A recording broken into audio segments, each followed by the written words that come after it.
Two personalities debating today's biggest geek topics. This is Project Nerds Versus. Welcome, Pro Nerds, back to another episode of Versus, only on Project Nerd, and we're back. Your original hosts, Tyler and Iggy, are here. How's it going, Tyler? Not too bad. When's the last time it was just the two of us? It's been like 6 weeks now? It has been. All June we had coverage. It's like we're out adults doing things. It's weird to get back out in this world. But went on vacation, left town, did things. Yeah. Sunburn, it was fantastic. Went to a baseball game, was pretty nice. Pretty nice. That's why I missed. But yeah, Q filled in, did pretty good. But we're going back to our roots in this one. All right. We're going back to our roots in this one. Two of us getting it going. We've got some big things to talk about this week. Not only has it been a busy June, but just ahead of the 4th of July holiday, it seems to be crazy with things happening. So should we just dive right in? Let's do it. Give it to me. What's up first? Well, something that I know we both love was Good Omens, and Good Omens season 1 was fantastic, actually. But it was Neil Gaiman himself who dropped the news this week that Good Omens 2 is coming to Amazon Prime in the future. Interesting, but possibly troublesome. And you know why, because Pratchett and Gaiman's book, obviously, as fantastic as it was, and the first season was, that first season encompassed the whole book.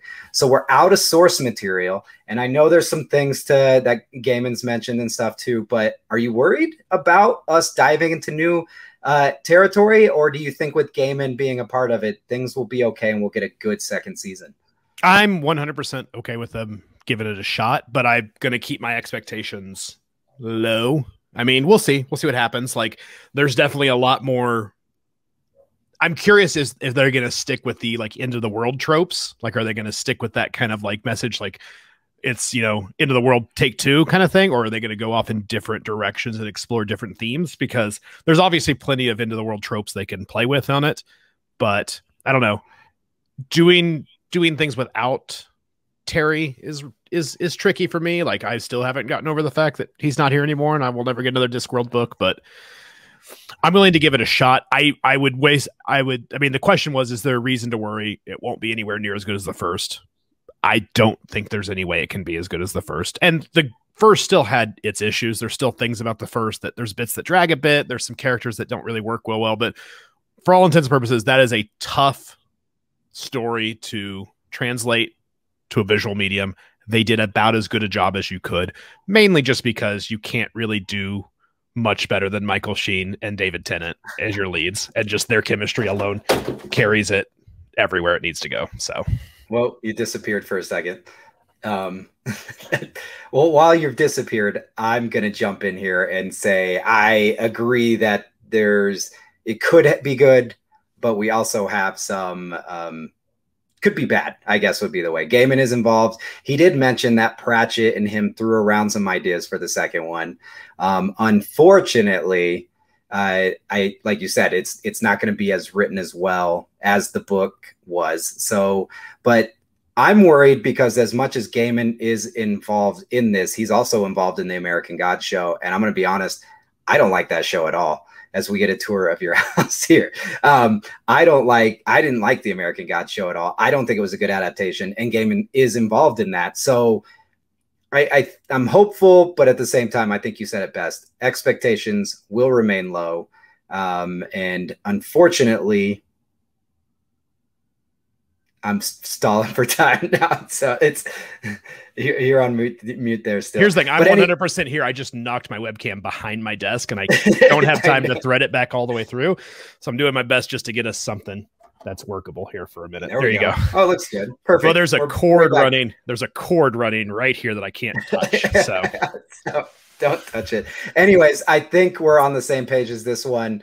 A little bit, I don't know. What did you feel about the American Gods show?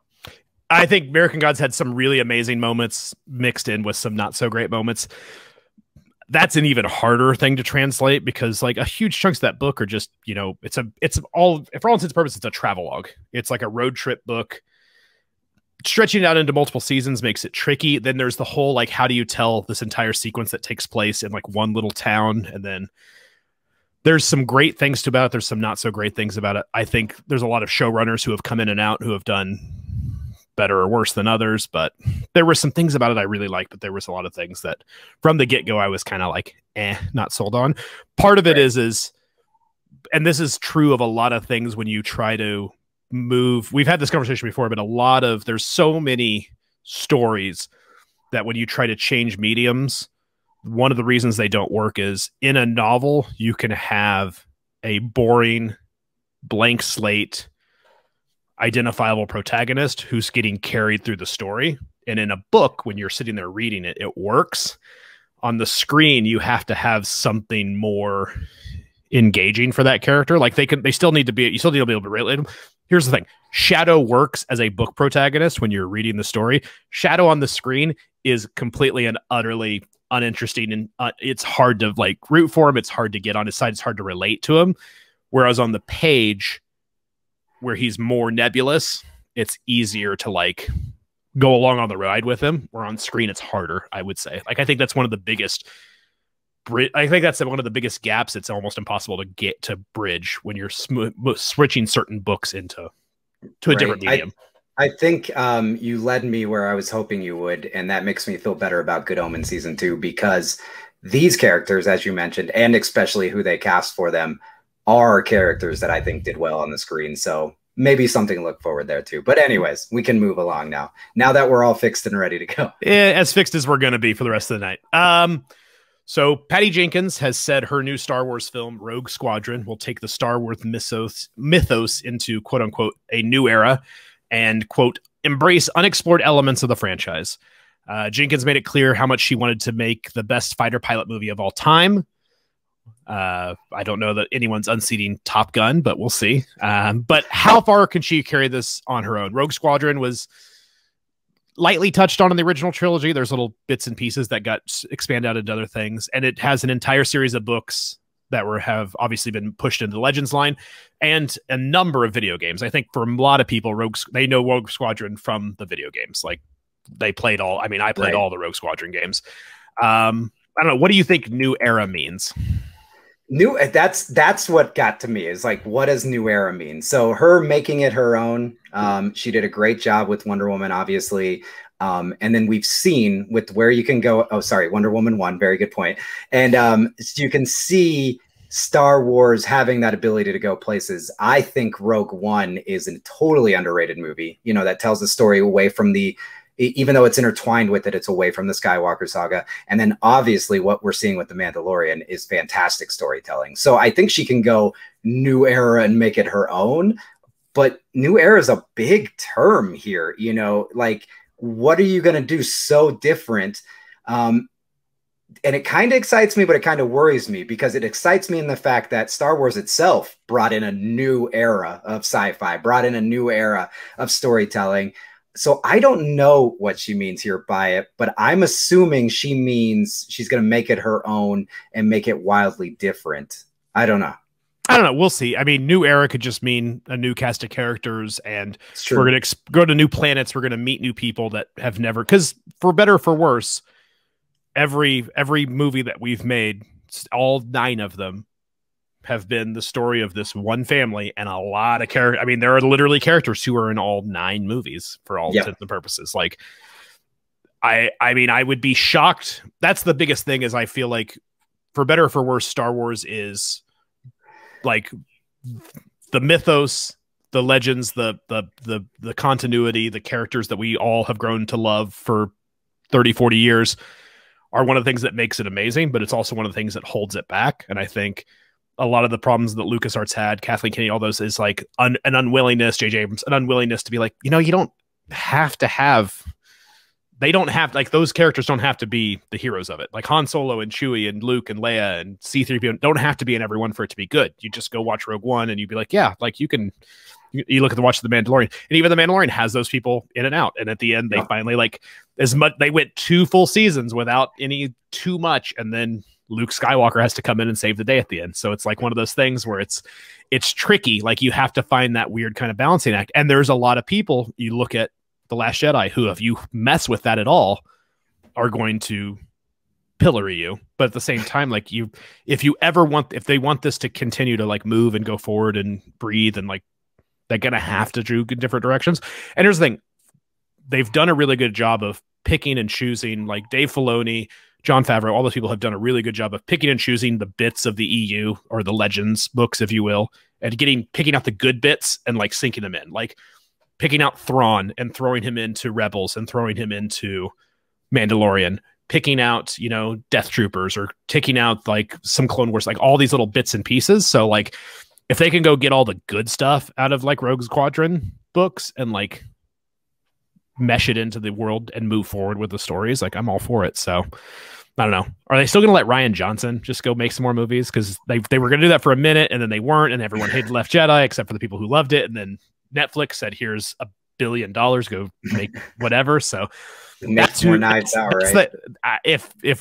That's the trilogy I want. Where's Rian Johnson's his trilogy for Star Wars? I think so. He's a great storyteller. It'd be interesting. I think you have so much untapped stuff here to take it into, well, quote unquote, a new era.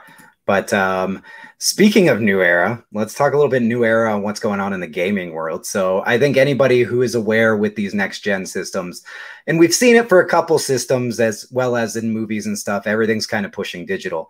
Xbox has done a fantastic job with their new experience with their gaming thing. Obviously, PlayStation Plus, as far back as the PlayStation 4, phenomenal games every month for those that pay for it. The digital push makes sense, obviously, because they save money on making physical discs. However, there seems to be more reason to it now, a reason that we were probably worried about. An advertising platform known as Player One, WON, will launch this week with the intent to bring ads to run TV, or to bring TV-style ads inside of console games. Seriously. So we're dropping $70 a game, and now there's the possibility of ads being in the middle of it. And we're talking traditional style ads, so not downloadable content or buying other accessories. What do you feel about this possibility? Obviously, it's still fresh, it's still possible, it's not happening yet. But what does this make you think? What kind of angry feelings are you feeling right now? I mean, yeah, I feel like this is just what's the word I'm looking for? This is a evolution that we should have seen coming with the free-to-play gaming model. Like there's so many of the most popular games are free-to-play games. That money has to be made somewhere. Typically, historically, it's been made with skins and loot boxes and cosmetics, and in some games just straight up like pay to win kind of stuff, like get better at this, get better at that. And a lot of mobile games, it's always like it's to remove time gating. Like you only have so many lives, but if you give us this much money, you get this many more and you can play all day. And it, you know, feeds into the whole gambling mentality of gaming and stuff like that. I'm assuming, I don't think that there's any way. I mean, ads in games that I bought has always been a thing, like the number of billboards or splash ads, or just even like the music playing in a Madden game. Like ads in games have always been a thing. They'll always continue to be a thing. I don't know that they can get away with a straight up commercial playing in a AAA title that I paid $60-70 for. Right. What I could see is ads start being in the loading screens of, you know, Call of Duty Warzone, which you don't have to pay anything to play, or what's the Fortnite. What's the other big battle royale that people are playing these days? Apex Legends, like that kind of game, or Knockout City, those kinds of games. And I don't know that you can make it'll make people angry, but I don't know that there's any way that you're not paying for the game. Like that's the problem, is every time people get mad about these things, they're like, well, you don't have to give them any money, but I feel like this is the way to get money from the people from whom they're not getting any money from. So, I mean, if you download any crappy free game on a mobile device, you've already played this game. After so many turns, you're going to have to watch a video or click on a thing, or it's going to play an ad in the bottom or something. Like, I don't know that this should surprise anyone that's coming. It's just the question is how deep is it going to go? Am I going to see this on things I paid money for? Or am I going to see this specifically on my free battle royale style games? And will I have an option to, or are they going to do like go the Kindle route with it? Be like, hey, you can pay this much for the game. It's going to have ads. If you throw us an extra $20 though, we get you that special deluxe version with no ads. So, right. No, I think in the industry I work in, and I mean, actually similar to you, you know, we work in consumer electronics, and we see this, that the direction of ads paying for things as we get more and more options again is becoming a norm again. We're becoming more customs commercial. HBO even this summer is dropping their, AVOD driven version to where a little bit cheaper, but you're going to have some ads in there. And obviously Hulu's done that model for some time. I look at some of the TVs we have. We talk about having hundreds of apps on them, on those name brand TVs. Almost all of them are ad driven. So I think you're right in the sense that we saw this coming. We've started to get accustomed to ads. We've started to see the companies, even outside of TV streaming and movie streaming, have seen that it's working for that industry again to go back to the ad model, even if it's not on traditional TV. I agree with you. I think where we're going to see this first makes total sense. As I'm sitting there waiting for Fortnite to load the map, throw in an ad. It's not taking me any more time. It's not anything different. Now I'm just seeing an advertisement. What I am concerned about is because money drives everything. And this is such a marginal, there's such marginal lines of profit in this industry already that those games we do pay 60 to 70 bucks for are going to possibly be ones that eventually see more ads as well.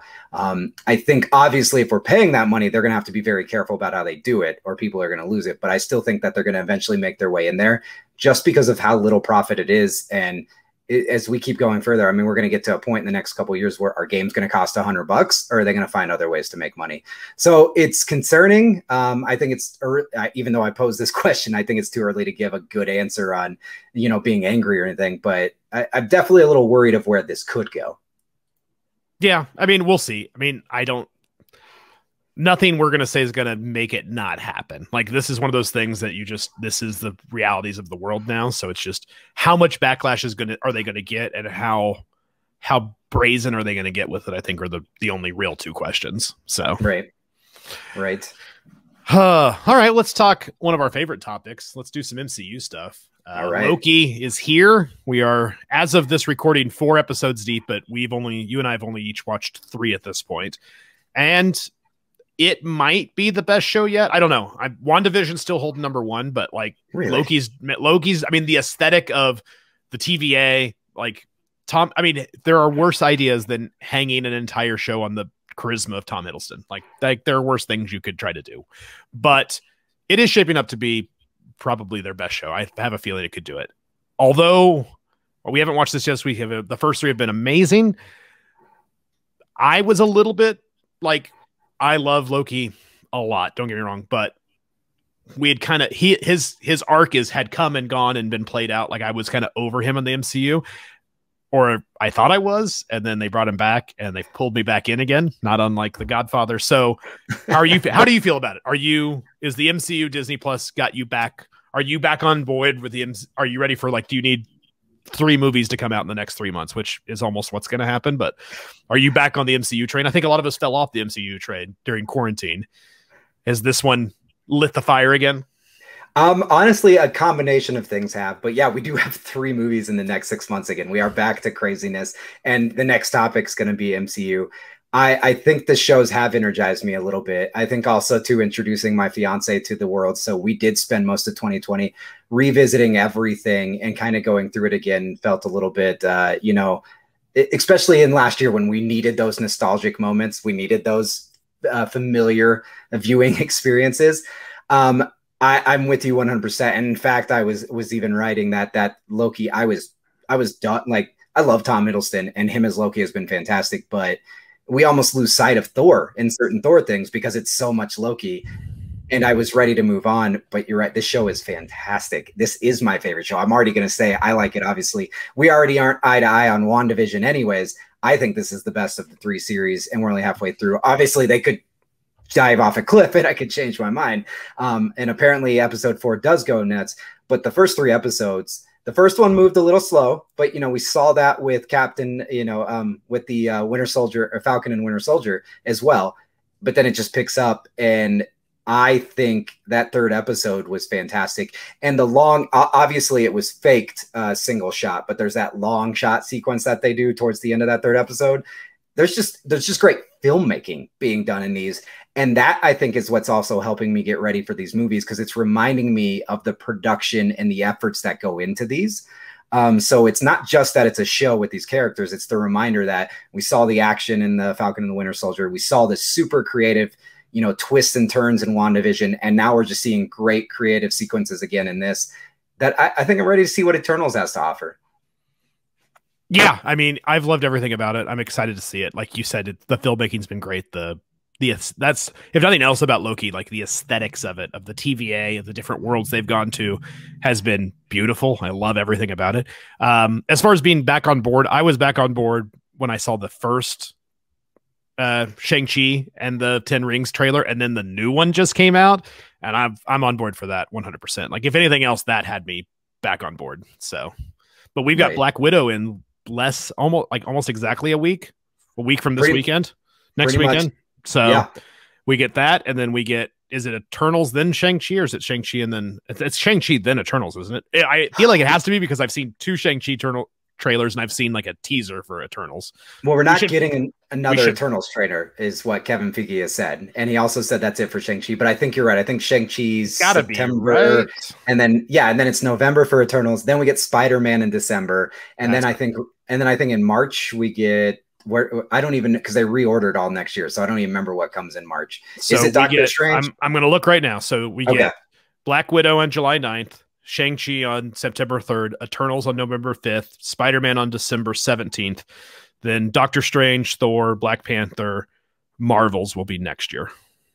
Damn, dude. So we better get excited, because it's coming. This is as inevitable as the gaming ads that we were just talking about. It's coming, and we're going to see them. I mean, they're going to be good. As we've talked about, we've talked about it multiple times in the Nerdcast, and even right here, they've had a couple misses with some MCU movies, but the overall arc and tying everything together has been fantastic. The universe itself, the picture they have painted for that wide universe, has been really good and really impressive. So yeah, I'm excited. But should we continue to talk MCU? Because actually, you brought up Black Panther 2, and I know we're talking a lot of MCU here at the end, but I think it's really important as Black Panther, Wakanda Forever gets started, the filming started, production's moving. Kevin Feige had came out and said, we're going to make a movie that's going to make Chad proud. And Chadwick Boseman obviously gone too early, and I think we both think they've made the right decision in not replacing him. But it does bring up a few questions. Obviously, one, what are they going to do here? They've got a lot of choices. We've kind of talked about it a little bit, but now that it's actually moving, let's really predict what we think they're going to follow. And then obviously, there's got to be some moment in this where they pay their respect to him. Is there anything in your mind where you see that big, like, where we're going to have to hide those tears at the theater moments? I mean, I feel like they're going to have to. Like, I feel like that'll be the meat of probably the first half of the movie would be just that piece of it, and then moving on. But yeah, I mean, I don't know. I trust Ryan Coogler. I trust Kevin Feige. I'm excited to see what they do with it. I don't even want to like speculate that much, just because I want to be surprised by this one. Like, I want to see what they have planned, but I trust Ryan Coogler, and I feel like he cares enough about this story that we're going to get something good. So, but right. I don't know. Every idea that I have feels not good enough. So I don't know. We'll see. It's going to be hard. Boseman, stormed on the scene playing iconic, super important Black characters, both non-fictional and fictional, so incredibly well. 42 with Jackie Robinson, and then obviously the King here in Black Panther. And it's going to be hard. It's going to be hard. I think you're right. I think the opening somehow has to be the emotional one. I don't think you hold it for the end. I think you just get it done right out of the way. I think I know in the comics, and I know people are going to be like, oh, actually, it's not Shuri. But, obviously we've moved on from Iron Man 2, or Iron Man also, excuse me. And we did have a young woman who took on the role of Ironheart in the comics. I think we could kind of combine that, and Shuri could really take that mantle, and it could be built here in Wakanda Forever. Obviously, you have some other amazing characters that were in the first movie that have also been in other MCU pieces that could really take a equally center stage in this film. But I think focusing on Shuri, and I would love to see it go that Ironheart direction, or at least something similar. That would be interesting in my mind. Yeah, I'm curious to see. I don't know. I don't know. It's hard to say. It's hard to say. And there's at least 4 people who were in the first movie that I could see being Black Panther. The question is will all of them, will some of them, will be none of them? I don't know, but I guess we just have to wait and see. We got to wait till next year. And first of all, second of all, I've always loved M'Baku, and they did a great job with him. And not only that, even in his small role, obviously there in Infinity War, but I would, you can give us more of him, and his tribe too would be interesting. I don't know. Exactly. I'm up for it. Awesome. All right. All right. Well, that's it for our big topics today. As always, we'd love to hear your feedback too. So wherever you're getting your Project Nerd podcast, we had 5 opinions here. We'd love to know yours on those. And of course, let us know what you want to hear from us in the future. Questions, topics that are happening right now. Because obviously there's so many things that happen in pop culture and geek culture, and we can only cover so much. So, but we're not done completely. We're just done with the big one. So I was talking with Q on this too, and you've been talking. We need to figure out this air horn thing because it's quick hits. So quick hits, obviously, because there are so many more topics to cover. We got to run down some quick hits, talk some quick things. Really want to go over a few. One of them in particular, EA posting on social media that, quote, now is a great time to get back to Jedi Fallen Order. We've talked about the new Star Wars video games that are supposed to be happening. Are we getting a hint here about a possible sequel? I mean, I would assume, like, I would be surprised if they weren't making a sequel of this game. It was incredibly good, and people loved it, and it was a fun story. It was fun gameplay. It was one of the few times outside of Rogue One where they really nailed how fucking terrifying Darth Vader probably really was to people during the time between episode 3 and episode 4. So I'm on board. If that's what it is, I hope that's what it is, because I would like to play another one of those. Me too. I simply say me too. Let's move along. Amazon has revealed the logo and premiere for its Wheel of Time series. It will be coming out this year. Also, Apple just finally released a real trailer for Foundation based on Isaac Asimov's book that will also be coming out later this year in September. Are we excited for either of these, both of these, neither of these? I'm trying to see how big that smile is going to get on your face. Obviously, we're excited for both of these, Wheel of Time, but I feel like you're even more excited. Here's the thing. I am cautiously optimistic. I have read all 14 of these books, and the time between me reading the first one and me reading the second one is almost, God, how long was it? 10, 15 years? There was a 15 to 16, 17-year gap between me reading the first book and finally reading the last book. Obviously, Robert Jordan died. There was a lot going on there. They were literally long-ass books. I had to start over again, but there's a lot there that could get cut, and it sounds like a lot of it's going to get cut, condensed, reordered, moved around, but I'm excited to see what they do with it because it is a classic. For better or for worse, I mean, there's plenty of legitimate and illegitimate gripes that have been aimed at this series and at Robert Jordan, but when it's all said and done, these are one of the formative epic fantasy novel series of the last 100 years. So I'm excited to see what they do. I love Rosamund Pike.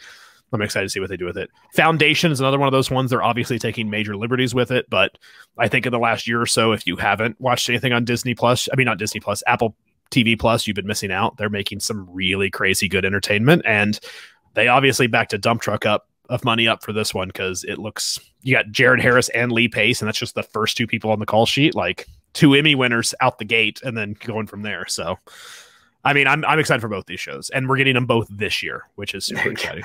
There you go. Well, never quick hits with books on with Tyler, but Wes Anderson's new film, which is going to star Tilda Swinton, starts filming soon in Spain. But that got me thinking, where the hell's the French Dispatch? I want this movie. Do we know anything about this? Are you still looking forward to it? I mean, it's a Wes Anderson movie. Yeah, I'm definitely looking forward to it. It looks good. I don't remember the last time I heard anything about it. Dude, who ended up getting the rights to distribute it? Do we even know? I mean, I think it was gosh, actually, no, I don't know. I thought it was Fox Searchlight. So Fox Searchlight bought it, then was bought by Walt Disney. So who knows? I mean, it's done. It's on a shelf somewhere. I think they're probably just got to find a weekend where they think it can actually make some money. Because Wes Anderson's definitely one of those films where I feel like it almost needs to be in a theater, to make the money it's going to make. It's not I mean, we've talked about this ad nauseum, but I mean, this isn't like a Nolan blockbuster, but like Wes Anderson is a very niche, for as much as we love him in our circles, like he is still a fairly niche director for a lot of things. Like these need to be released correctly, or it would be unsurprised if it doesn't get released well, it would make no money. So, right. Oh, for sure. One more Marvel hit. Promise it's the last one. The new Phoenix, the Phoenix, is getting her own comic series, which according to Marvel is, quote, ahead of her MCU debut. Will any of the movies already filmed have X-Men cameos, or are we waiting longer? I don't know. I feel like Phoenix could fit in somewhere, would be one of the characters. There's been other just very loose rumors, right? They're very loose rumors, nothing from Feige himself or anything, that there's a possibility. I would assume maybe by Doctor Strange. So not quite filmed yet, but in production, I guess would be a way to put it. Yeah, Doctor Strange would be a weird one, I feel like, to slide them into. And you can't really do it with Eternals because that gets a little bit muddled. Those are too similar of like ideas. I could also just see, and I think it would probably upset people, I could still at this point see them doing X-Men characters, but not as their own. Because that's the one thing is you read Marvel Comics, X-Men books are these books, the Avengers and main hero books are these books, the Cosmics are these books. Sometimes they cross over, but you can read only X-Men books and not know anything else going on in the world. I would not be surprised if at this point, you know what, the world's gotten big enough in the MCU, just introduce individual X-Men characters as people who have they're mutants and they got powers. You don't need they don't have to put all of them in the same box. Like you can put Wolverine can show up in a movie, or Cyclops or Jean Grey, or, you know, whoever can show up in a movie, and it not have to be, you don't have to put all of them in it. Right. Does that make sense? Like, no, totally. It doesn't, and that's where we don't have to do a whole storyline of just about mutants. We can just be like, oh, here's a guy who can shoot laser beams from his eyes. His name's Scott. Yeah, definitely. I mean, don't choose Cyclops as the one guy you put in a movie, but as an example. All right. Lastly, super exciting. Quentin, obviously nothing's coming of it, but Quentin Tarantino recently did an interview where he hinted that he wanted to turn all his films into stage plays. How quickly are you heading to live theater? And what's the first one you're seeing? I mean, I know you're going, but what's the first one you're seeing as a stage play? God, I don't know. Probably Reservoir Dogs. I was going to say Reservoir Dogs. Reservoir Dogs or Pulp Fiction are really the only two that I think, and possibly Hateful Eight. Those are the only three that I think make an easy transition to the stage because they're dialogue based. They're two people talking to each other based. Kill Bill's not going to work as a stage play, nor is Once Upon a Time in Hollywood or Inglourious Basterds. So it's got to be one of those three. But also Quentin Tarantino says lots of things and none of them ever. Remember, he's retired 17 times at this point. He just reiterated in another interview a couple weeks ago that he's really, really done this time with the movie business. So whatever. I don't know. Fair enough. Fair enough. Awesome. All right. Well, that was a quick episode of Versus. As always, you can catch us every other Thursday on Project Nerd. And of course, Project Nerd Podcast is what you need to search to find us on Google, Apple, Spotify, or wherever else you get your podcasts. We're on a lot of feeds there too. And of course, not just Versus, but The Last Word is what we alternate with, and many other series on that Project Nerd feed, as well as multiple other Project Nerd feeds. You know what? There's just so much Project Nerd content. Just go to projectnerd.com. That's project-nerd.com to check out all of our podcasts, all of our video series, and even our fun blog that's been around for quite a while now. We're going on a decade. So much more to come in the fall as well. Yeah, got a lot happening, a lot of cooking. So enjoy Versus, enjoy the rest of it. All right, Tyler. I felt like we were in mid-season form. We got it. We knocked it off. Just killed it. I mean, literally knocked it off with the camera. But other than that, listen, there were some technical difficulties, but we got through them. We recovered. We recovered well. We did a good job. We're just doing it live. That's what happens when you do it live. Right. There you go. Well, that's it for this episode of Versus. Until next time, nerd.